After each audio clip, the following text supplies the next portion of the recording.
Mesdames et messieurs, bonsoir et je vous présente d'abord mes excuses par rapport à cet énorme retard que j'ai dû avoir par rapport à ce Facebook Live parce que justement, j'ai été appelé à d'autres fonctions, les fonctions journalistiques que je devais assumer pour un reportage. Et pour revenir ici, bien évidemment, il fallait franchir les barrières de la police qui demandent assez de contrôle, ce qui d'ailleurs est très bien. J'ai dû franchir 3 barrières avant d'arriver ici, d'où mon retard. J'espère donc que vous m'avez excusé parce que vous étiez déjà inquiet au bout de 5 minutes, 10 minutes, 15 minutes. Inquiet alors que je suis un citoyen lambda. Inquiet parce que vous étiez en train de me chercher. Et comment est-ce que le peuple camerounais ne peut donc pas être inquiet de chercher le dirigeant, l'homme qu'ils ont élu, ou alors qui s'est proclamé président de la République? Où est Paul Biya? Les Camerounais ont le droit de savoir. Les Camerounais, en ce moment où ils broient du noir, où ils sont dans l'inquiétude, voudraient au moins voir, tout comme les autres pays africains, les autres populations, les autres peuples, bénéficient de l'assurance, des messages des chefs d'État. Ils voudraient aussi voir le leur, Paul Biya, qui de surcroît est doyen en Afrique, voire dans le monde, au regard de son âge, 87 ans, et au regard de sa longue carrière, lui qui a aujourd'hui 38 ans au pouvoir, sans pour autant oublier que déjà en 62, il était chargé de mission à la présidence de la République en 62. Sans pour autant oublier qu'il était secrétaire général à la présidence de la République avant de devenir Premier ministre et finalement de la République. Les Camerounais ont donc été habitués à voir Paul Biya. Mais depuis un certain temps, pas une ombre, pas une ombrelle. On ne voit pas le chef de l'État au moment où même ceux qu'on déclarait morts, comme Ali Bongo, ils sont ressuscités du royaume des morts pour venir assister leur peuple. Ainsi, on a vu Ali Bongo, lui qui a été atteint d'un AVC au moment où Paul Biya passait son examen au forceps, c'est-à-dire l'élection présidentielle d'octobre 2018, Ali Bongo luttait avec la mort à Riyad, et cet Ali Bongo aujourd'hui, bien que boitant, bien qu'avec des yeux à facettes, il s'est levé pour venir soutenir son peuple. Ainsi, on a pu voir avant-hier au Gabon arriver un matériel important pour la lutte contre le coronavirus. 1 500 000 masques médicaux, chirurgicaux sont arrivés au Gabon, un petit pays qui n'a pas la population du Cameroun. 20 000 tests sont également arrivés, 200 000 tests sont arrivés également au Gabon pour justement ce qu'on appelle cette guerre contre le coronavirus. D'autres instruments sont arrivés pour soulager non seulement le corps médical, mais aussi toutes les populations. Le Gabon, donc, aujourd'hui, avec un président diminué, avec un président déclaré mort, réussit lui au moins à se sentir assisté. Nous qui disions que Paul Biya était le plus grand panafricaniste, nous Camerounais qui insultions que ce soit les Macky Sall, les Alassane Ouattara, on les voit devant leur peuple faire des discours, prendre des décisions. On voit Macky Sall qui offre 1 000 milliards Alassane Ouattara qui donne 200 milliards. Et que voit-on au Cameroun? C'est le docteur Mahmouda Malachi, qu'aucun Camerounais n'a élu. Il ne représente donc rien pour les Camerounais. Tout comme le Premier ministre. Le Premier ministre n'est que nommé par le président de la République. Donc, le Premier ministre au Cameroun ne représente quasiment rien, puisque tout vient de la présidence de la République dans notre régime présidentiel où le chef d'État est le chef des armées et que c'est lui qui nomme le Premier ministre. Et d'ailleurs, la Constitution de 1996, dans son article 8, alinéa, dit que le président de la République représente l'État dans toutes les affaires publiques. Ce n'est donc pas le Premier ministre. Ce n'est donc pas le docteur Mahmouda Malachi qui devrait venir s'adresser aux Camerounais en ce temps de crise où il faut nécessairement la présence du chef de l'État, ses paroles et non ses représentants. Macron avait bien un représentant qui est Édouard Philippe, mais il a eu à faire des discours. Tout le monde l'a vu. Mais Donald Trump a des représentants. Mais il est au front chaque jour. Il s'adresse aux Américains. Tous les autres chefs d'État africains sont bel et bien dans d'autres systèmes où ils ont des membres du gouvernement, des ministres de la Santé. Ils ont des premiers ministres. Mais ils sont là présents pour parler à leur peuple. Où est donc Paul Biya? Et subitement, on se rend compte que nous sommes dirigés par un président qui soit est un mort-vivant, soit est véritablement mort, soit il est dans un état de santé très très grave, très très critique, ou alors il est dans le je m'en foutisme, l'irresponsabilité, l'absentéisme en temps de crise. Au moment où il faut prendre des décisions. La France, par exemple, aujourd'hui, tout comme beaucoup de pays africains, comme l'Afrique du Sud, et même le Rwanda, où Kagame se bat à gauche et à droite, ont déclaré l'état d'urgence. Et pour déclarer l'état d'urgence, la Constitution du Cameroun, dans son article 9, alinéa 1, donne au chef de l'État, à lui seul, la possibilité de déclarer l'état d'urgence, qui lui confère donc certains pouvoirs. Ce n'est pas au Premier ministre de déclarer l'état d'urgence. Ce n'est pas au ministre de la Santé. Ce n'est pas à un représentant. Et d'ailleurs, le même article 9, dans son alinéa 2, dit que le président de la République peut aller jusqu'à l'état d'exception. Cet état d'exception qui peut lui permettre de prendre de véritables mesures et de gouverner par ordonnance. Or là, actuellement, les Camerounais se retrouvent absents.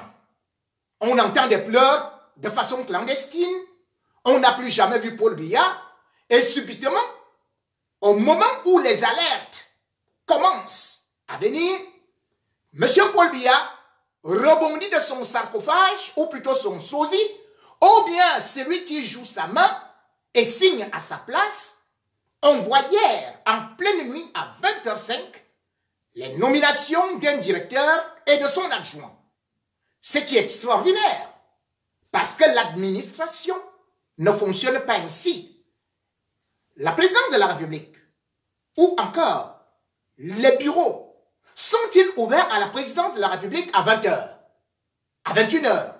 Puisque à 21h, c'est là où M. Paul Biya, qui au lieu de passer à table pour manger en famille ou pour se reposer, adresse des messages à Idriss Déby au Tchad. Première question. Est-ce que M. Paul Biya ne pouvait pas attendre aujourd'hui ou un autre jour? Qu'est-ce qu'il faisait pendant la journée? Est-ce que M. Paul Biya, qui a créé une soi-disant école ou bien un institut, le 5 mars, est-ce qu'il ne pouvait pas attendre un autre jour où c'est ouvrable pour signer des décrets. Cela est donc louche. Cela prouve qu'on nous cache quelque chose. Quelque chose de très grave est en train de se jouer au Cameroun. On n'est pas rassuré. Et ceux qui aujourd'hui ont lancé l'alerte méritent qu'ils soient félicités. Je félicite particulièrement des gens comme Kamoa la Panthère. Certes, les gens vont trouver et vont dire « Oh là là, le chef de l'État est là. C'est un fake news. Il voulait faire le buzz. » Mais tout au moins, il a soulevé le tapis. Cette poussière qui est en dessous. Et aujourd'hui, ce n'est pas à lui d'apporter des preuves. C'est au gouvernement d'apporter des preuves. Je salue Max Seigneur Ivoire, ce grand activiste qui a aussi fait sa sortie pour dire que il y a quelque chose qu'il a déclaré, que Paul Biya serait mort. Une telle déclaration aurait fait aujourd'hui que le cabinet civil et que le chef de l'État s'arrange à ce qu'il s'adresse à la nation. Pas seulement cette déclaration qu'il s'agit. Nous sommes en train de traverser une crise mondiale, une crise sanitaire. Tous les États du monde ont déclaré la guerre. Seul le chef d'État peut agir en temps de guerre. Seul le chef d'État prend les décisions en temps de guerre. Seul le chef d'État est habilité à faire quoi que ce soit en temps de guerre. Où est donc Paul Biya? Qu'on nous explique donc pour qu'on vienne le démentir. Max Seigneur Ivoire, Kamoa la Panthère, d'autres lanceurs d'alerte qui ont dit que le président de la République était très grave, très préoccupant, voire totalement déjà dans le royaume de l'au-delà. Je ne peux pas affirmer, infirmer, confirmer quoi que ce soit. Mais il y a des signes qui montrent que c'est grave. La situation est grave parce que, comme je vous ai dit, première des choses, qu'on se rende compte aujourd'hui que le chef de l'État ne s'est pas adressé aux Camerounais, qu'on ne l'a pas vu en public et qu'on voit, par exemple, un avion qui atterrit au Cameroun, qui reste là à l'aéroport, Claquemuré, et on nous fait comprendre que cet avion médicalisé ou alors un avion simple, alors que les frontières aériennes, le ciel est fermé, que subitement un avion arrive au Cameroun. C'est qu'il y a un souci. On nous a dit que cet avion était là pour prendre les Suisses. Et il y a un autre problème. C'est depuis 3 jours qu'il est là. Il n'est pas parti. Mais ces Suisses, quand ils veulent partir, mais ils vont dans leur représentation diplomatique se signaler. Et dès que l'avion vient, bam, il est parti. Parce qu'un avion qui reste là, sur place, c'est beaucoup de frais. Et ce n'est pas possible qu'on puisse mobiliser un avion dans un aéroport comme ça. Je devrais quand même vous signaler que chaque fois qu'on a vu un avion mobilisé au Cameroun, c'est qu'il s'agissait de l'état de santé de Paul Biya ou de son voyage. Rappelez-vous que la société CS Aviation, en 2010, avait envoyé une facture pour le vol privé de Biya à 548 millions. Le vol qu'il faisait. Rappelez-vous que en novembre 2013, un avion est resté bien évidemment au Cameroun pendant 2 semaines, cloué au sol. Et qui devait voyager, c'était Paul Biya. Et lorsque les enquêtes ont été faites par un conglomérat de journalistes, un consortium de journalistes, voulais-je dire, avec, sous la houlette de Transparency International, on a découvert que l'État du Cameroun avait eu à dépenser 1,248 milliard pour cet avion. Vous vous rendez compte? pour les déplacements de Paul Biya à l'étranger, à travers des avions, selon ces enquêtes, on a découvert qu'il avait déjà dépensé 65 milliards. Imaginez combien d'hôpitaux on peut construire avec 65 milliards. Imaginez combien d'écoles on peut construire avec 65 milliards. Imaginez combien de médicaments on aurait déjà pu offrir à nos hôpitaux. Combien de points d'eau on aurait eu. Combien d'écoles on aurait eu avec cet argent. Donc Paul Biya seul, pour sa santé, pour aller se balader en Suisse ou à Nice, puisqu'aujourd'hui on dit tantôt que ce serait vers Nice qui voudrait partir parce que, en même temps, l'activiste Calibri Calibro a lancé aussi l'alerte en disant si jamais Paul Biya met pied en Suisse, ils vont rompre le confinement et ils vont l'accueillir là-bas. Donc, à partir de là, même ce qu'on appelle le palais fédéral en Suisse, où sont partis déjà des courriers, des combattants, lui-même, le palais fédéral, ne peut plus admettre Paul Biya. Certes, c'est un cas de santé. Certes, ça peut être ça, mais les activistes ne le veulent pas et c'est ce qui est tout à fait normal. Un chef d'État doit construire les hôpitaux chez lui. Un chef d'État doit se soigner chez lui et surtout garantir la santé de ses populations. Il est hors de question que dès que Paul Biya a un problème, qu'on déplace des avions, que lui vienne se soigner ici et que les autres meurent. Où est donc Paul Biya? Que fait-il donc actuellement? Est-ce qu'il est en santé? Première des choses, la réponse est catégorique. Non. Paul Biya n'est pas en santé. Qu'on ne vous mente pas. Qu'on ne dise pas que non, même il va réapparaître comme un ange en super forme et tout et tout et tout. Il peut réapparaître en super forme. Il peut réapparaître. Je ne dis pas non. Mais Paul Biya est en train de s'éteindre comme une bougie. S'il ne s'est pas déjà éteint. Parce que je ne voudrais pas me lancer dans des affirmations péremptoires. Moi, je suis journaliste. Je parle avec des preuves tangibles. Mais cependant, j'analyse certains événements. J'analyse certains comportements. J'analyse certains mouvements.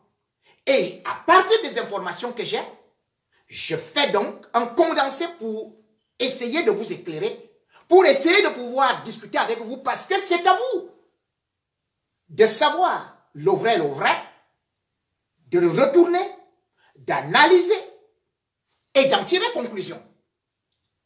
Dans mes premières observations, il arrive que je constate aujourd'hui que Franck Biya est rentré, a quitté la France de façon brusque, avec femme et enfants. Cela ne s'est jamais passé. En plein mois de mars, c'était le 15 mars, j'ai beau chercher dans ma tête, j'ai beau regarder à gauche et à droite, qu'est-ce qu'il pouvait faire que le fils de Paul Biya puisse quitter la France, où il y a le meilleur système de santé, où il est très bien logé, et de surcroît il est trop jeune, et il sait lui-même que lorsque son père est malade, il vient vite ici. Quand eux-mêmes ils sont malades, ils viennent vite ici. Quand sa mère est malade, elle vient vite ici. Franck Biya ne peut pas quitter la France, fuir le coronavirus pour aller se réfugier au Cameroun. Ce n'est pas possible, c'est illogique et ce n'était pas des vacances. Brenda ne peut pas subitement quitter la France, l'Europe. Elle qui aime la Java et elle qui avait déjà été sérieusement enfermée parce qu'elle aime la liberté et se retrouver au Cameroun.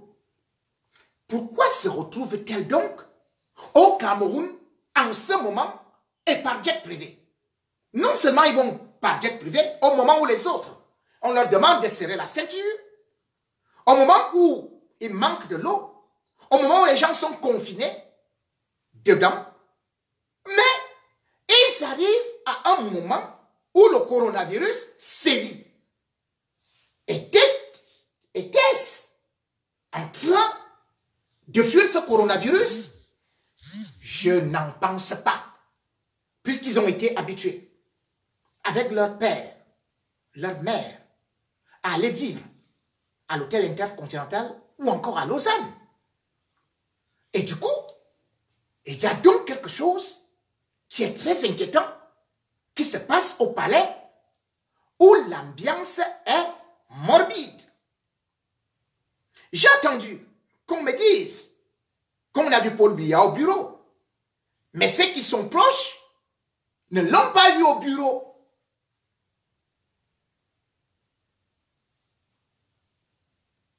À quel moment Paul Biya a signé les décrets d'hier?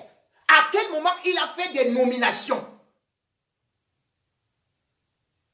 Il faudrait donc que Ngongo nous explique au peuple camerounais ce qui est en train de se passer, si c'est lui maintenant le nouveau président anticonstitutionnel du Cameroun. Vous allez me dire que M. Biya a le droit de disparaître. Mais non, un chef d'État n'a pas droit de disparaître, surtout quand son peuple est dans l'expectative. Surtout lorsqu'il y a danger. Surtout lorsque son pays est traversé par une épidémie qui est déclarée pandémie mondiale. Pourquoi l'a-t-on élu? Il devrait présider les conseils des ministres. Comme tous les autres présidents le font. Vous ne pouvez pas dire que vous avez été élu à 71% par des Camerounais. Mais ce n'était pas pour aller dormir. Alors, sachez que l'histoire se répète. L'histoire est cyclique. Le Gabon a vécu ça en 2009, lorsque les lanceurs d'alerte ont commencé à dire que Omar Bongo était décédé. Tout le monde a démenti. On avait les nominations signées Omar Bongo. Alors que le gars, il était déjà mort dans une clinique en Espagne. On est même allé plus loin. Jusqu'à prendre Omar Bongo, on a monté quelque chose, une vieille image, et on a expliqué à la télévision publique que Omar Bongo était en train de regarder les matchs de football et faisait le footing. Et lorsque la France ne pouvait plus cacher l'information, parce qu'il fallait, bien évidemment, préparer déjà la succession pour que Ali Bongo vienne et pour que tout soit bien cadenassé, verrouillé, eh bien, c'est en ce moment qu'ils ont annoncé la mort d'Omar Bongo, qui lui aussi, il était parti par un vol médicalisé. Et chose curieuse, Ali Bongo narguait les Gabonais. En 2009, il disait, la CAN aura lieu au Gabon en 2012. Je la présiderai. Tous les militants applaudissaient. Oh, Bongo, Bongo, Bongo, Bongo Lobo, Bongo Lobo. Ils sautillaient. La CAN 2012 est organisée au Gabon avec Bongo. Non. Il rêvait de la CAN 2012, comme Paul Biya rêvait de la CAN 2019, qui a été repoussée. Paul Biya, qui est incapable aujourd'hui de parler au peuple camerounais pendant une crise. C'est lui qui va présider la CAN. C'est lui qui va présider la CAN l'année prochaine. S'il est incapable de montrer son visage de faire un discours de 5 minutes. Est-ce lui? Donc, ceux qui sont en train de dire aujourd'hui que les autres mentent, qu'ils nous prouvent que eux, ils ont raison. Et pour avoir raison, c'est simple. Parce qu'au Gabon, quand on a dit que Ali Bongo avait l'AVC, comment est-ce que la présidence de la République gabonaise a communiqué? Ils ont dit, c'est du n'importe quoi. C'est des gens qui veulent déstabiliser le pays. C'est des gens qui racontent des bobards. C'est des faux culs. Ils ont insulté les lanceurs d'alerte, les activistes gabonais. En fin de compte, lorsque les journaux français ont publié qu'Ali Bongo était effectivement à Riyad, qu'il avait eu un AVC, c'est là ils font la sortie après avoir dit que ah non, maintenant Ali Bongo n'a qu'un petit malaise. Il a eu un petit malaise, il est fatigué. Donc il est en train de se reposer. Il reçoit tout le monde, il reçoit les ministres, il reçoit tout. Il a rien de tout et tout. On s'est rendu compte que le mec était quasiment mort. Il a fallu des miracles pour le ressusciter. Et même jusqu'à présent, c'est un homme qui n'a pas les capacités physiques, morales, intellectuelles pour diriger un peuple. Donc il y a aujourd'hui ceux qui chantent ces louanges, ceux qui le croient immortel, ceux qui disent que tout va bien, qu'ils nous disent donc où se trouve Biya. Si Biya va bien, qu'il vienne donc parler au peuple camerounais. Si Biya n'est pas mort, mais qu'il fasse preuve. Mais tu ne peux pas signer les décrets en pleine nuit. Mais comment, c'est quoi ça? Donc les secrétaires là ne dorment même pas. Le cabinet ne se ferme pas.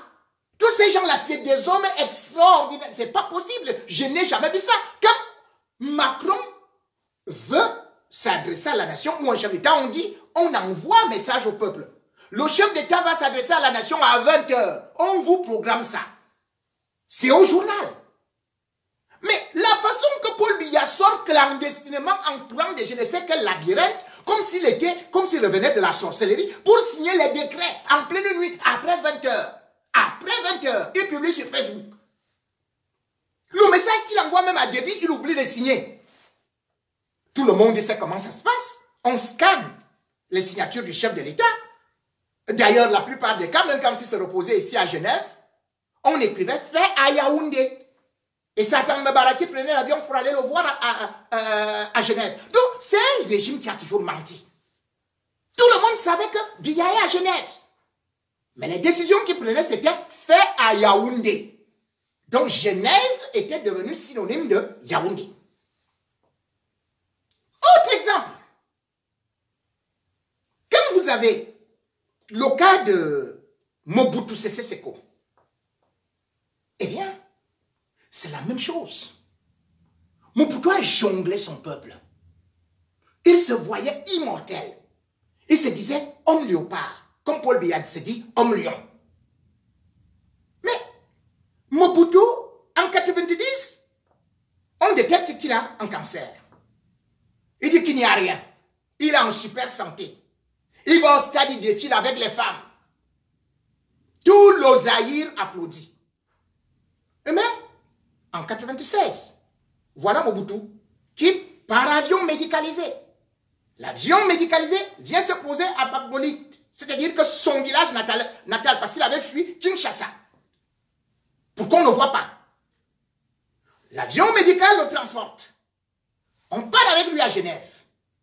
Il se fait opérer là-bas. Non, il arrive à Genève en août. Le 20 août 1996. Le 20 août 1996, pendant que les gens sont en train de dire qu'il est en très mauvais état, on dit non, il est en train de faire une tournée européenne. On le montre à la télé. Qu'il est en bonne santé, qu'il n'a aucun problème de santé.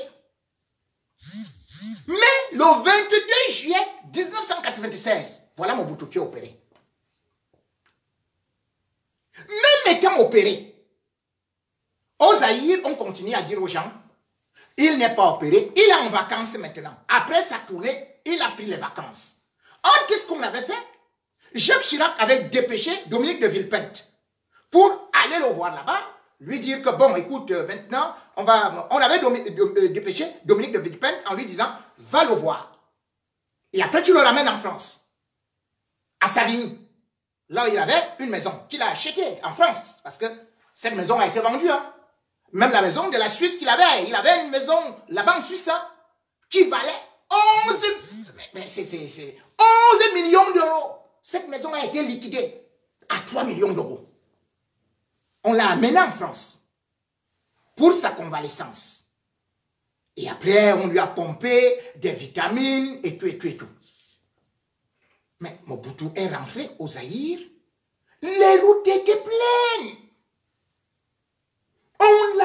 On applaudissait Mobutu quand il est arrivé au Zaïre. Mais, qu'est-ce qui s'est passé? Le même Mobutu, en 97, alors que on se disait que voilà, et tout, et tout, et tout, c'était la chute, la dégringolade, jusqu'à sa mort. Vous savez comment est-ce qu'il a fui du Zaïre? Et vous savez comment est-ce qu'il est parti mourir au Maroc? On avait menti au peuple, disant qu'il était fort. Et Kabila en avait profité pour le secouer. Les mêmes choses qui sont arrivées à Mobutu sont arrivées à Paul Biya parce que les deux se ressemblent. Les deux sont jumeaux. Et les deux avaient un temps pour régner. Les deux étaient des hommes mystiques qui faisaient de la magie noire, les sectes et tout. Qui tuaient, qui assassinaient et qui ont créé des guerres dans leur pays. On ne sort jamais de ça étant vivant. Parce que Mobutu, il était en 65. Pour s'affirmer, qu'est-ce que Mobutu a fait? Eh bien, même chose. Première chose, il a fait fusiller 4 ministres en disant qu'il voulait faire un coup d'État. Paul Biya arrive au pouvoir en 82. 84, il fait fusiller les cadres de l'armée et tous les autres, les officiers, les machins et tout et tout. Ils versent le sang. Qu'est-ce qu'il vous dit? Ils ont voulu faire le coup d'État. En 69, Mobutu, pour casser la jeunesse et faire que tout le monde soit soumis, que ou tu respectes ou tu te tais. C'était ça la formule. Il va à l'université. Il va parce que les étudiants sont en train de contester sa façon. Il a tué les étudiants pêle-mêle. D'autres ont été forcés d'entrer dans l'armée. 2000 étudiants sont entrés dans l'armée. Les autres ont été fusillés. Qu'est-ce que Biya a fait? Biya a exactement la même chose en Guayaquil.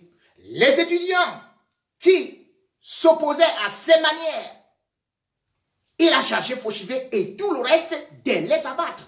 C'est pour ça que les gens comme le général Wanto, que je salue vivement, et tous les autres combattants, ont fui parce qu'ils devaient être assassinés à l'université de Yaoundé. C'est à cette époque d'ailleurs que Augustin Konchou Komeni avait dit, il y a eu 0 mort. Mobutu, lorsque sa femme a voulu contester son pouvoir en lui disant, est-ce que tu peux le laisser? Mais qu'est-ce que Mobutu a fait? Il a tué sa femme. Paul Biya. Et d'ailleurs, la femme de Mobutu voulait aller se réfugier chez la reine Fabiola, en Espagne. Paul Biya va avec sa femme voir le roi Baudouin. Jeanne-Irène Biya a aussi demandé l'asile là-bas. Elle ne voulait plus rentrer au Cameroun.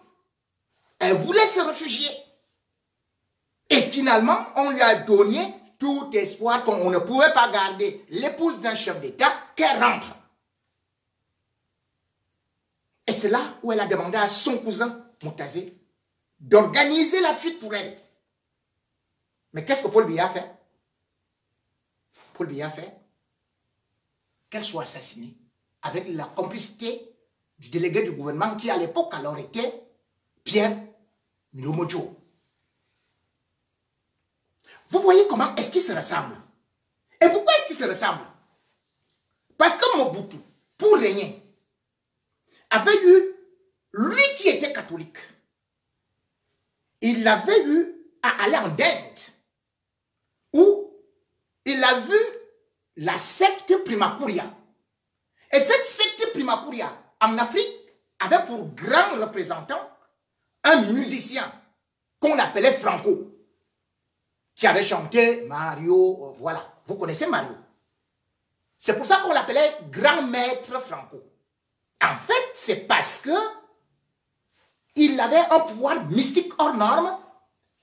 Il initiait les grands hommes africains, politiques et tout et tout. Et c'est comme ça que Mobutu est parti dans le Primakuria. Et le Primakuria, c'est 30 ans. Et quand d'ailleurs il va rencontrer Biya, parce que je vous rappelle, hein, quand Jean-Irène Biya meurt, est assassiné, le seul chef d'État africain qui arrive au deuil, c'est Mobutu. Aucun autre chef d'État africain n'avait fait de déplacement, ni épouse de première dame, parce que tous savaient comment est-ce que l'assassinat avait été organisé. Primakuria, Biya sait de quoi est-ce qu'il s'agit. Et c'est pour cela d'ailleurs que lorsqu'il prend le pouvoir, parce que lui aussi il est allé dans Primakuria, lorsqu'il prend le pouvoir, Primakuria, on n'a pas un pouvoir au-delà de 30 ans. Vous avez 30 ans de règne. Maximum. C'est 30 ans. Vous pouvez rester au pouvoir, mais vous perdez le pouvoir après. C'est-à-dire que ça s'effrite. C'est pour ça que vous avez vu que Mobutu, qui était tout puissant, qui avait une armée la plus puissante d'Afrique, 45 000, son armée a été terrassée par celle de Kabila. De telle sorte que c'est lui qui a pris fuite. Donc, quand Biya, lui aussi, il est parti voir l'Amido de Garoua. L'Amido de Garoua lui a dit qu'il va régner 33 ans. Pourquoi est-ce que maximum 33 ans? Pourquoi? Parce que pour ceux qui entrent dans la spiritualité et qui croient, ils ne se posent jamais de questions par rapport à l'âge de Jésus. Jésus-Christ n'a vécu que 33 ans. C'est pour ça que regardez tous les grands dictateurs. Après 33 ans, ça dégringole. Donc, depuis 2015, Biya, en fait, n'avait plus de pouvoir. C'est pour ça que vous voyez la révolution, la crise anglophone, directement en train de le secouer. Quand Biya avait encore la force satanique, parce qu'après, il faut quand même savoir que Raymond Bernard, de la Rose-Croix et du Circasse, c'est lui qui avait initié Paul Biya. Et Paul Biya faisait beaucoup de dons, beaucoup de sacrifices. Et c'est pour ça que vous voyez que Paul Biya a migré. Du fait que, ayant mis les mains un peu partout, au départ, il s'appelait Homme Lion, comme Mobutu. Aujourd'hui, on ne l'appelle pas Homme Lion. On l'appelle maintenant Nomingi, c'est-à-dire le gorille. Pourquoi? Parce qu'arrivé dans son village, 1500 chefs traditionnels se sont réunis pour lui faire des marchés mystiques. Parce que même ce qu'on lui avait donné, vous savez, quand Paul Biya est venu au pouvoir, qu'est-ce qu'il a fait? Il a fait le tour du Cameroun. Que ce soit le Lakam, que ce soit le Ngondo, que ce soit ceci et cela. Sur le plan mystique, on lui donnait tout. Tout le monde se souvient que Paul Biya a dormi sous le vouli. Tout le monde se souvient que là-bas, au nord-ouest, Paul Biya a dormi en pleine brousse. Un chef d'État. Donc c'est ça la dimension. Et quand vous lisez les gens comme Tutu Sedjoua, ils vont vous dire les cérémonies de culte de machin de sang. Donc, il se transforme en homme. Parce que tous ceux qui ont été avec lui, que ce soit les généraux Asso, Benaye et tout, les Belinga, tous, ils sont morts. Pourquoi? Parce que c'est Voltaire qui le disait en 1751. que les hommes d'état mystique meurent en détail. Ils perdent d'abord leurs amis autour d'eux. Ça, c'est Voltaire.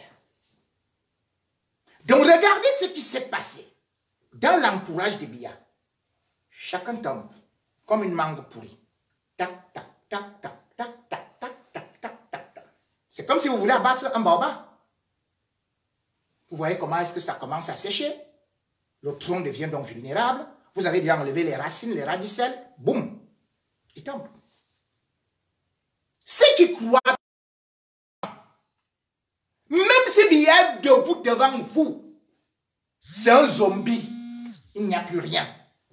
En 2018, il savait qu'il ne peut pas diriger le Cameroun.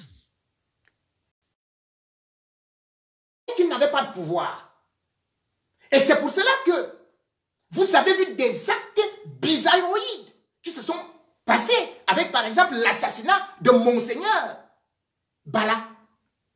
Où on va vous dire, avec un certain recul, ce qui s'était passé, où on l'a assassiné, on l'a sacrifié. Parce qu'il fallait nourrir le diable. Il fallait nourrir le diable. Le diable revendiquait le sang pour la prolongation.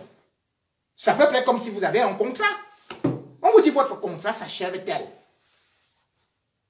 Ou bien votre durée de péremption d'un produit que vous avez à la maison.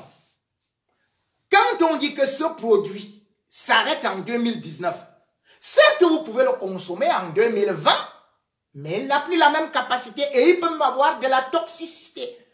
Ce qui signifie que le Paul Biya d'aujourd'hui est périmé. C'est pour ça que vous voyez les crises surgir. C'est pour ça que vous voyez qu'il ne parvient à rien endiguer. C'est pour cela que vous voyez que le Cameroun bouillonne à gauche et à droite. Vous avez vu, Boko Haram est venu là-bas, tel autre au niveau de la province de la région de l'Est. Vous voyez comment est-ce que la crise anglophone ne fait que s'accentuer. Vous voyez aujourd'hui comment est-ce que le mouvement Kamto a pris, alors que Paul Biya savait étouffer toutes ces révolutions de la façon la plus aisée. Il s'est donc agi en 2018 d'un homme têtu à qui on a dit: ton temps est arrivé, passe la main. Mais Paul Biya a consulté encore ses astres. Il a consulté encore des faiseurs de pouvoir. Alors que son Raymond Bernard lui-même, qui l'a initié à l'ordre de quoi, lui-même, il était déjà mort. Donc, ces grands maîtres eux-mêmes, ils sont tombés.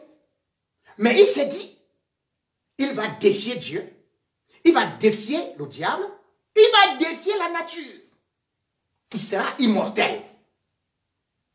C'est ça qui fait donc aujourd'hui que lorsqu'on parle d'un homme exsangue, un homme désuet, un homme suranné, un homme dont il ne reste plus qu'une carapace, les gens se disent: non, il a toujours fait comme ça. En 2004, on avait dit qu'il est mort, puis il est revenu. Mais rappelez-vous aussi, lorsqu'il y a eu 2008, lorsqu'il y avait les émeutes de la faim, ou encore les villes mortes, Paul Biya s'était déplacé pour dire: me voici donc à Douala.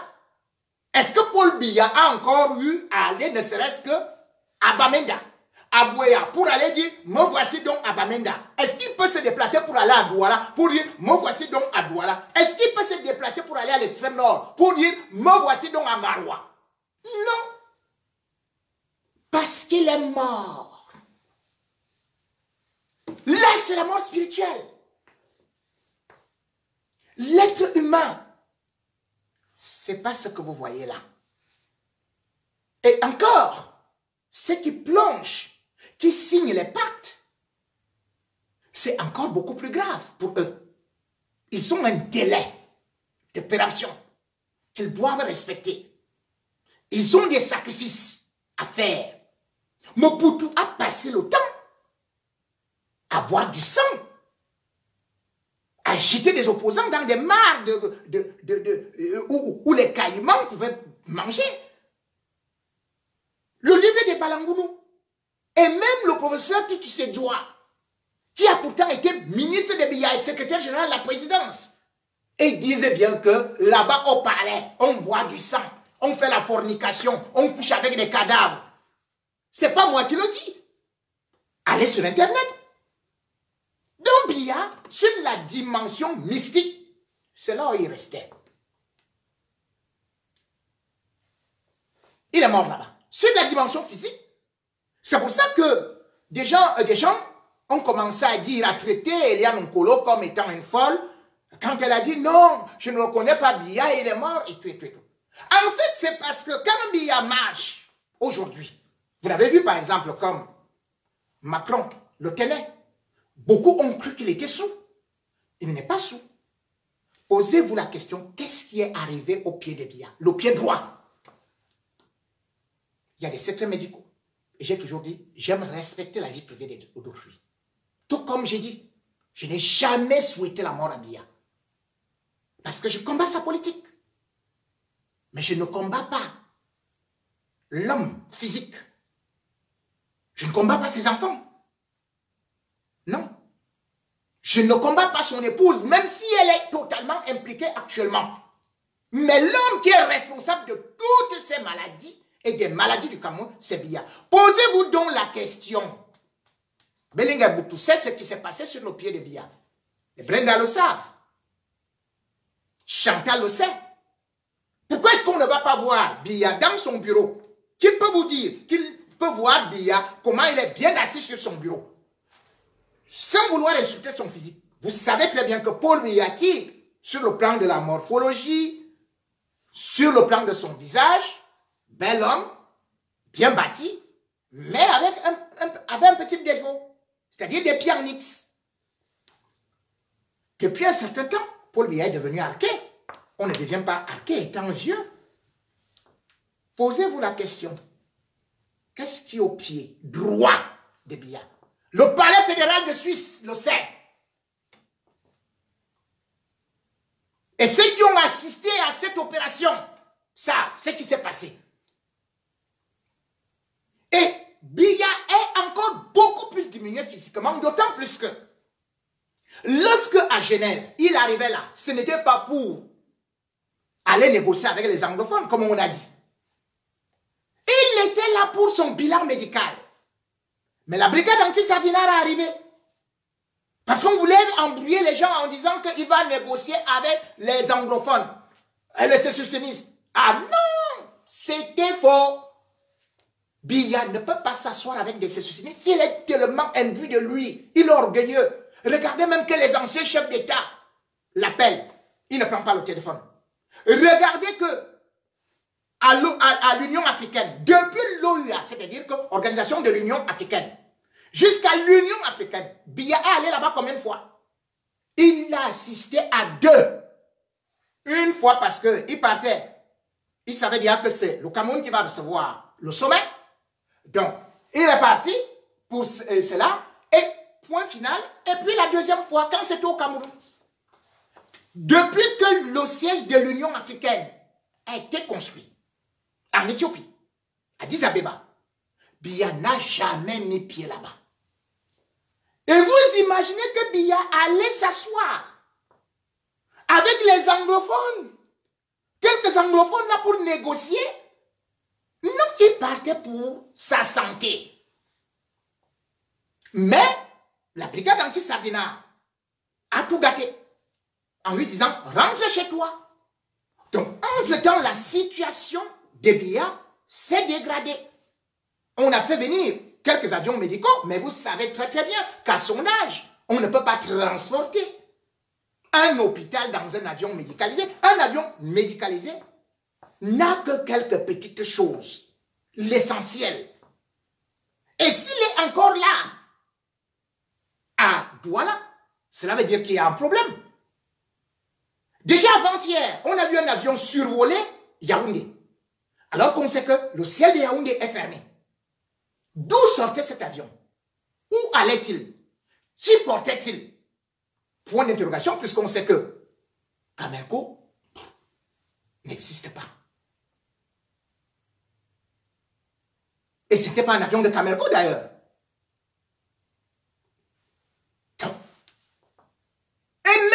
cet avion qui est stationné là, c'est pour qui? Et pourquoi elle est là?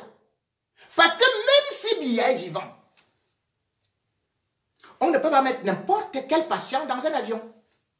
C'est pour ça que vous avez par exemple vu Rigobertson, avant d'être évacué, lorsqu'il a eu son AVC, on a dit qu'il ne peut pas monter dans l'avion. Parce qu'il ne peut pas supporter le voyage. Donc, si Biya est donc encore même au palais, il ne peut pas supporter ce voyage. Il faut d'abord le remonter avant de pouvoir faire qu'il puisse aller quelque part. Qu'on puisse aller le soigner. Probablement à Nice, parce que là, ils ont prévu, c'était Nice. Même comme ils sont en train de vouloir embrouiller les gens avec la Suisse. Donc, aujourd'hui, il faut que le peuple camerounais demande les comptes. On n'élit pas un absent. Vous avez dit que vous l'avez élu. Moi, je n'ai jamais élu Paul Biya. Prenez vos responsabilités. C'est comme si je suis un père. Je ne dors pas chez moi. Mes enfants sont malades. Mon épouse est malade. Et on ne me voit pas. Et on voit un cousin qui va à gauche, à droite. Vous allez dire que c'est un père, ça? Vous allez dire que c'est un père, ça? Donc, soit Biya est un irresponsable, soit actuellement, c'est quelqu'un qui est mort et dont on doit constater la vacance du pouvoir.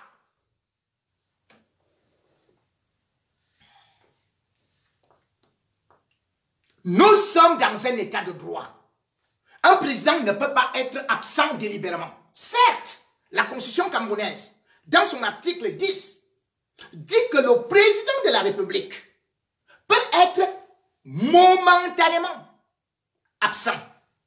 Dans ce cas, il délègue certains attributs de ses fonctions au Premier ministre ou à un autre membre du gouvernement. Donc c'est par délégation express. Ça c'est la Constitution camerounaise de 1996. Voilà. Et ceci, il devrait informer son peuple. L'Assemblée nationale, le Sénat. À ce que je sache, Malachi, aujourd'hui, qui gère la crise anglophone, la crise sanitaire, parce que c'est la guerre. Ça a été déclaré une guerre contre le coronavirus. Nous sommes en état de guerre. Puisque quand on est confiné, quand on est privé de certains droits, quand on vous demande de rester à la maison, ni le Premier ministre, ni le secrétaire général à la présidence, ni le directeur du cabinet civil, ni le ministre des Forces armées, ni le ministre de la Justice n'ont capacité à demander à un peuple de rester claquemuré à la maison. Ils n'ont pas le droit de demander au peuple d'être confiné. Il faut un message du président de la République, du chef de l'État. Qui a donc décidé à la place de Biya? Puisqu'on ne l'a pas vu. Il n'a fait aucun discours. Qui signe? Et il y a donc usurpation de titres. Et c'est pour cela que la loi camerounaise demande qu'il y ait constat de la vacation du pouvoir. C'est simple. Mais il y a des grands juristes au Cameroun. Professeur Maurice Kamto, demandez la vacance du pouvoir. Maître Keremouna, vous êtes internationalement reconnu. Demandez la vacance du pouvoir. Maître Alice Com, vous vous battez trop bien. Je vous adore, chère maman. Vous êtes dynamique, vous êtes digne. Exigez que soit proclamée la vacance du pouvoir en vertu de la loi 96/06 du 18 janvier 1996 qui modifie la Constitution du 2 juin 1972 et qui dit dans l'article 6, alinéa 4, que en cas de décès, d'empêchement du président de la République, le Conseil constitutionnel constate la vacance du pouvoir. Là, c'est le Cameroun. Ce sont vos lois. C'est pas moi, je suis journaliste. Mais je vous rappelle ce qui est écrit dans la loi fondamentale et qui fait la pierre angulaire d'une démocratie, d'une république et non d'une républiquette. Ça doit être observé. Est-ce que Paul Biya est vivant? Non, puisqu'on ne le voit pas. N'est vivant que celui qu'on voit. N'est vivant que celui qui exerce son métier, sa profession, son devoir pour lequel les missions lui ont été assignées. Je m'en fous qu'il soit dans une morgue. Je m'en fous qu'il soit là où on sosie. Mais du moment où, actuellement, on se rend compte qu'il n'est pas là, et même s'il est là, vu son âge, on peut détecter, exiger une expertise médicale pour savoir s'il a encore des compétences, des capacités morales, intellectuelles, pour diriger, physique, pour diriger le Cameroun. Ces longues absences, en temps de crise, grave, parce qu'il a obligation, je vous ai dit ça, selon l'article 8, et non l'article 9 plutôt, alinéa 1. Lorsqu'il y a péril en demeure, ou bien la vie de la nation, que cette vie-là soit menacée par une maladie, une épidémie ou une guerre, le président de la République doit réagir parce que il est le représentant de l'État. Selon l'article 8 et complété par l'article 9 alinéa 1.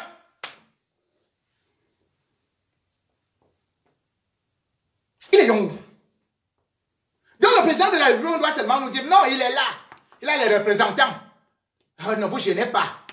Ah non, quand il va apparaître là, après. Mais il est Jésus. Qu'on doit attendre, Jésus reviendra bientôt, comme les fidèles. Ma mère attendait que Jésus reviendra bientôt. Ma mère est morte, elle n'a pas vu Jésus qui est revenu. Moi-même, je vais mourir sans voir Jésus qui reviendra bientôt. Les églises éveillées là, alléluia, amen, alléluia, amen, alléluia, et il reviendra, et il est là, et il est là. Oh. Mais il est revenu quand? Donc Paul Biya aujourd'hui, vous le prenez comme Jésus, qui doit revenir, qui doit faire des apparitions angéliques, sporadiques, comme exactement Mobutu, lorsqu'on le voyait à la télé, et il apparaissait dans un nuage comme ça pour montrer qu'il est Dieu. Et c'est ce que vous voulez faire de Paul Biya, un vieux? Un vieux n'est pas un Dieu. Les vieux sont faits pour la retraite. Un vieux est fait pour la maison de retraite. La présidence de la République ou le palais des Toudis ne doivent pas être des maisons de retraite. Et en cas de ce qu'on appelle donc, que je disais tout de suite, la vacance du pouvoir, eh bien, qu'est-ce qu'on fait? La vacance du pouvoir étant observée, selon la constitution camerounaise, le président du Sénat devient président par intérim de la République. Où est donc le président du Sénat? Vous voyez ce que Paul Biya vous faire? On va prendre un autre vieillard sénile, Niak Djipendi, qui est dans un coma depuis, qu'on ne voit pas. C'est lui qui est supposé être le successeur de Biya.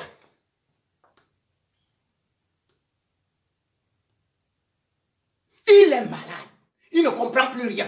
Donc, dans tout le Cameroun, un pays chargé d'intellectuels, adoré dans le monde entier, rempli de grands politiciens, Paul Biya a trouvé que l'homme qui viendra, qui peut venir après lui, c'est Nyadji Fenji. Un papa qui aujourd'hui, pour qu'il marche, il faut 3 personnes. Un qui tient la main gauche, la main droite. L'autre tient la main gauche. L'autre prend le pied droit. L'autre prend le pied gauche. Pour aller aux toilettes, on le porte comme un bébé. Pour se nourrir, on aide à ouvrir la bouche. On dit, avale bébé. Oui, oui. Oh, avale aussi. Après, on pompe comme ça. Voilà le futur président du Cameroun. Quand Paul Biya a choisi. Vous voyez jusqu'où ce type est méchant. Donc si Paul Biya tombe là, n'y a que vous. Vous allez me dire, il y a un président de l'Assemblée. D'ailleurs, ce n'est pas le président de l'Assemblée. Hein. La Constitution ne le dit pas. Puisque le président de l'Assemblée, et il est le président plutôt du coronavirus. Lui, il doit désormais, on va constituer la République du coronavirus.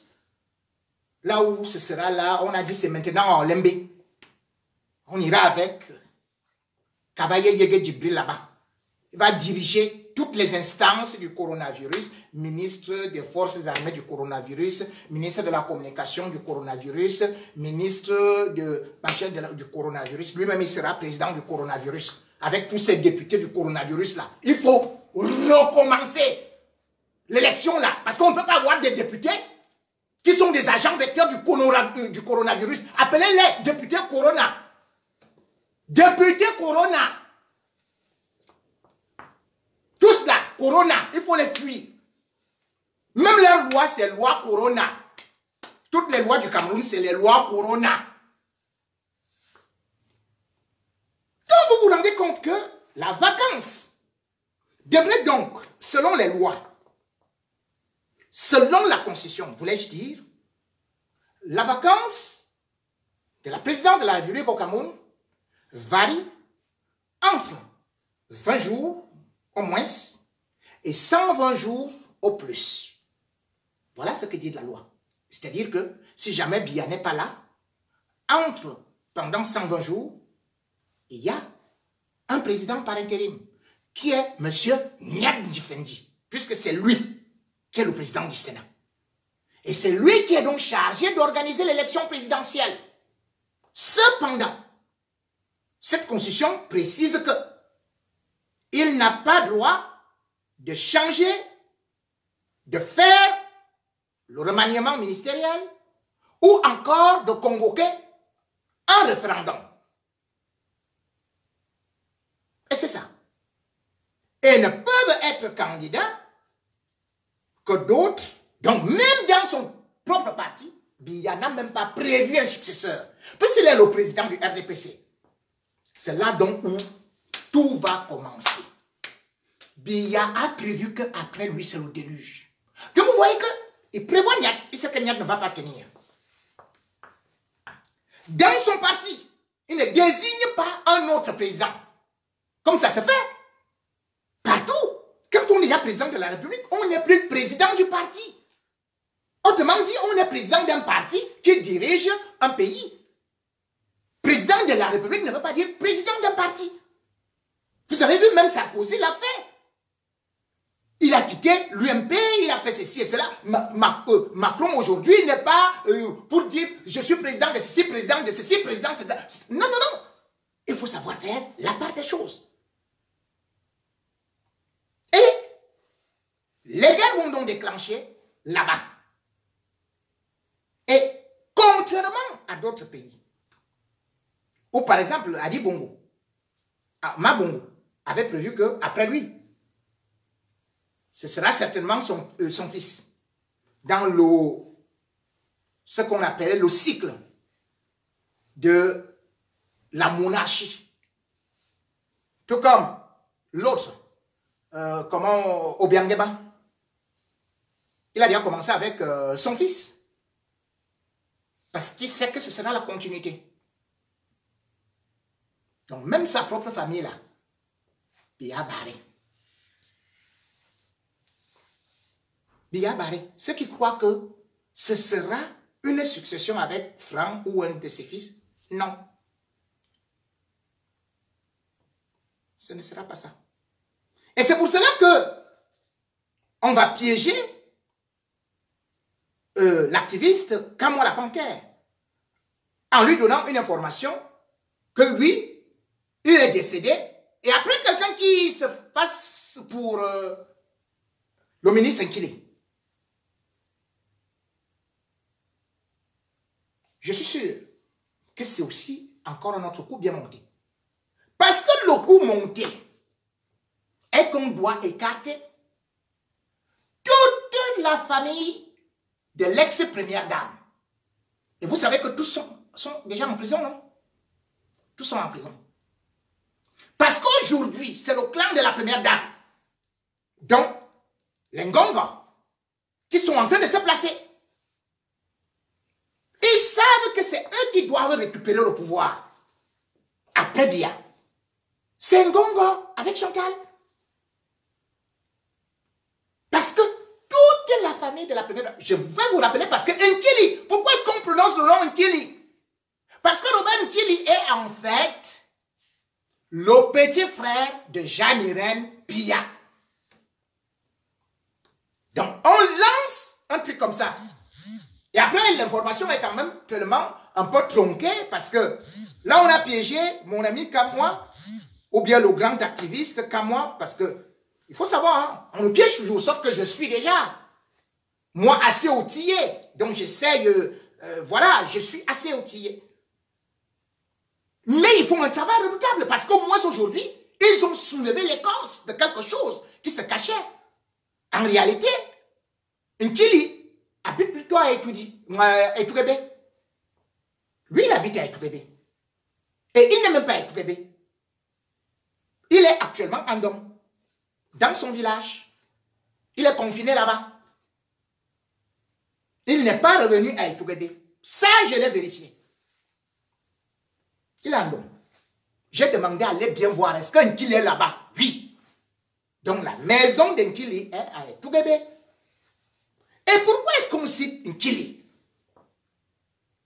Parce que, comme je l'ai dit, aujourd'hui, au moment où on est en train d'organiser la succession de Biya, parce que c'est de ça qu'il est question, ne rêvez plus.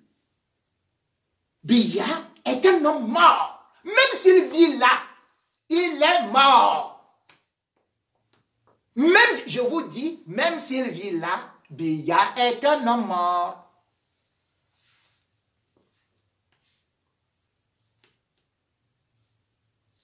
Il faut le savoir. Donc, autour, avec les Ngongo, ils se disent, on va écarter la famille de l'ex-première dame. Parce que Motazé, lui aussi, il appartenait à la famille de l'ex-première dame. Aujourd'hui, on est en train de lui préparer un bon sakou. Certes, pourquoi est-ce qu'on évoque son nom? Parce qu'on veut que surgisse un autre dossier. Un dossier qu'Nkili a par rapport à ce qu'on dit qu'il est impliqué dans les détournements.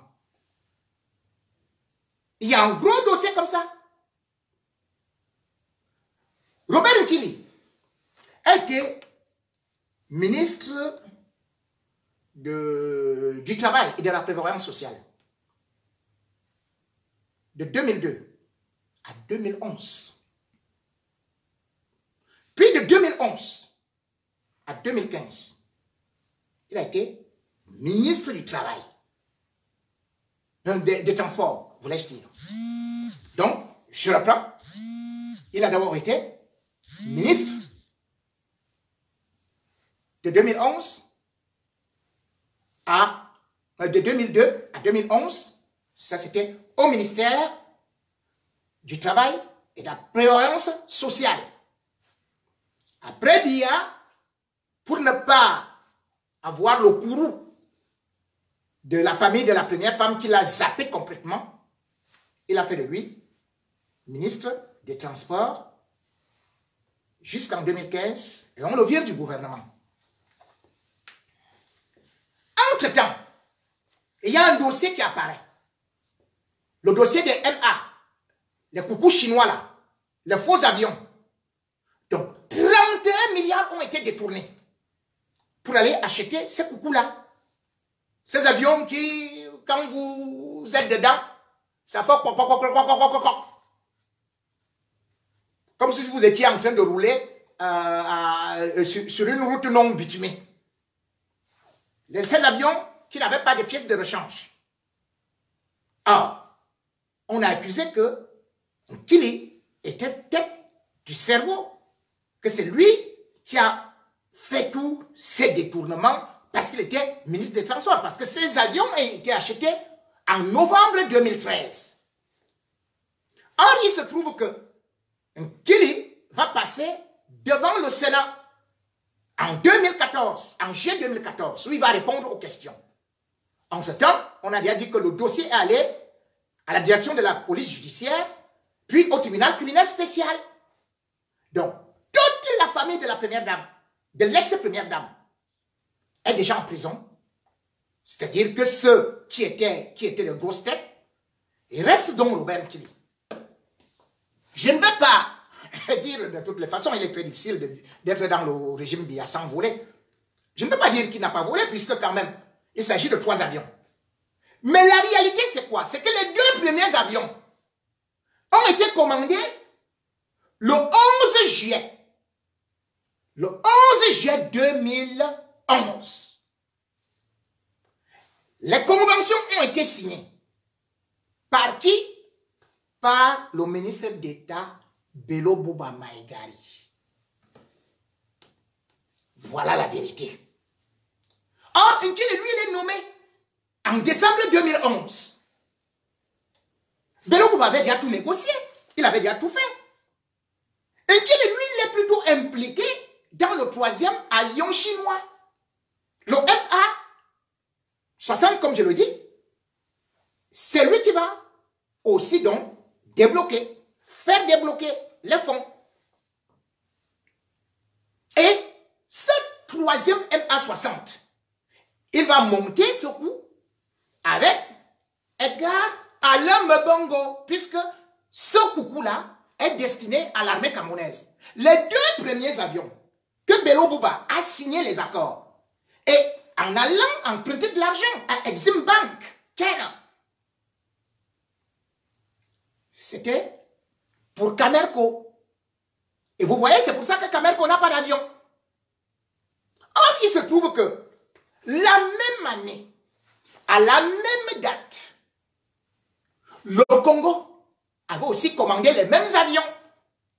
Et ces avions étaient bel et bien de 14 milliards. Ceux du Cameroun, 31 milliards. Voilà donc le problème. Et ceux du Congo, en dehors de ces 14 milliards, c'est-à-dire que les 14 milliards incluaient à la fois les pièces de rechange, des moteurs, la formation du personnel navigant et tout, et tout, et tout. Donc, c'était un package. Ceux du Cameroun, juste une coque. Juste une coque. Sans la formation, sans les pièces de rechange. C'est pour ça que vous voyez, ils sont tombés tous en panne. Puisqu'ils n'ont pas signé dans le contrat qu'il faut des pièces de rechange, et particulièrement concernant le moteur. Ça n'existe pas dans le contrat du Cameroun. Dans le projet, ça existe. Mais quand ils vont négocier avec les Chinois, ils enlèvent ça. Ils disent que nous, on veut quelque chose de... voilà, on enlève ça et tout, et tout, et tout. Ils ont empoché de l'argent. Bello Bouba, il est un grand bandit. Ce bois-là, avec la Gangoura, il y a des milliards. On ne les cite jamais. Ministre la vie. Parce qu'il a trahi les nordistes. Un voleur patenté. Voilà les gens qui sont là. Je vous ai parlé dernièrement de celui qui était ministre de la communication. Issa Chiroma. Grand bandit. Voilà les nordistes qui volent dans dans nos pays et on ne parle que des autres. Donc c'est comme ça que ça s'est passé. Donc aujourd'hui, qu'est-ce qu'il faut faire? On balance donc le nom de Robert Nkili. Je peux vous dire, moi parfois quand je reçois des informations, on appelle ça les corbeaux. Les corbeaux ne vous donnent même pas leur nom. Les corbeaux vous disent, j'ai des informations, vous allez vérifier. Et après, j'ai dit, ok, vous me les envoyez à tel ou tel endroit. Le temps pour moi de vérifier l'authenticité, d'aller, si jamais quelqu'un est inculpé dedans, je lui dis, est-ce que vous vous souvenez de ceci et cela? Je fais tout ça et tout et tout.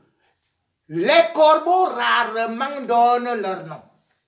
Donc je doute fort qu'il puisse venir se jeter dans la gueule du loup puisqu'il sait que son dossier au TCS va s'ouvrir encore là. Alors qu'on l'avait déjà oublié. On va donc parler Nkili. Pendant ce temps, Ngongo prépare complètement la succession pour Biya. Ils vont nous déclarer un beau jour, nous surprendre comme ça que « Oh, nous avons la douleur de vous annoncer que Paul Biya est mort. » Le jour même, ils vont vous annoncer qu'il serait déjà mort pendant peut-être 3 semaines, voire un mois. Quand Bongo est mort, Omar Bongo. Mais au Gabon, on était en train de dire qu'il vit. On était en train de dire qu'il vient de signer. Vous vous rendez compte que Omar Bongo a signé les décrets de nomination des directeurs étant morts.